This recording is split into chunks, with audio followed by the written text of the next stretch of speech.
Hej med. I dag vil jeg gerne vise, hvordan man både skærer og steger nyretapper.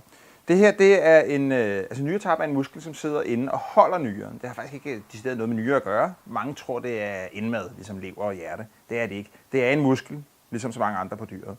Det er en økologisk version her, og jeg har pudset den en lille smule til, trimmet den lidt ned. Der var lidt fedt hister her, det tager man af. Der er en sene her, den skal I altså skære fra selv, når man får den leveret. Jeg kan lige vise jer her, hvordan. Så kører man lige sådan skråt med kniven op ad senen. Den er faktisk sådan dejlig, på den måde er den lidt dejligt tyk, så man, så man ikke kommer til at skære igennem. Sådan der. Så lægger vi lige ud her, tager op, og så ind under senen her. Og skal lige have det hele med her, nu er jeg i gang. Og jeg skifter til den her. Sådan der. Af med den.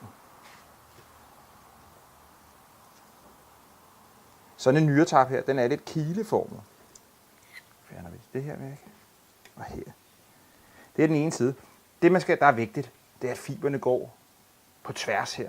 Og man skal altid krydse her, når man steger det. Jeg vil anbefale, at man nu tager vi den tynde side væk, så tager vi den tykke side her. Hvis vi så åbner kilen på den her måde, lige skærer lidt, ikke hele vejen igennem, kun lige lidt. Så kan vi nemlig folde den her ud af. Og lige pludselig har du et stykke kød, som er lige højt, og ikke sådan kilet. Denne her, den skal vi så have over på grillen. Det kan vi nu også gøre med den anden, men nu kan jeg starte med at vise den her. Den skal over på grillen, vi skal lige salte den lidt, og så skal den have skoldhed varme. Og vi snakker, nu er vi varmet rigtig godt op herovre, der er 300-350 grader. Vi salter det kort, så vender vi det, og vi er nede mod 1,5-2 minutter.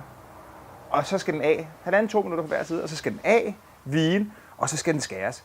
Det her, det er præcis sådan, som jeg bedst kan lide det. Det her, det er moderat mængde, og det her, du kan se helt rosa rødt, lækkert, der er der stadig lidt fra den hårde kant herude.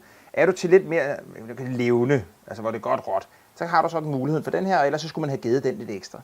Det her, det er meget råt, hvis man kan sige det sådan, men det er faktisk sådan, det skal spises. Det skal simpelthen have så lidt som muligt, det her. Nu kan de tage fra den her side her. Det her faktisk er vi nået op i det rigtig flotte her. Der er lidt for enhver smag. Hvis du hellere er til den, hvor der er stegt lidt mere, så kileformer du den af nummer 2 også. Det er en smagsag, der er 2 måder at gøre det på. I hvert fald er den her, hvor fiberne går kun én vej, og den anden, der går de, når du deler dem, går de så skråt. Det skal man i hvert fald bare huske. Men der er ikke mere at sige. Velbekomme. Super lækkert. God dag.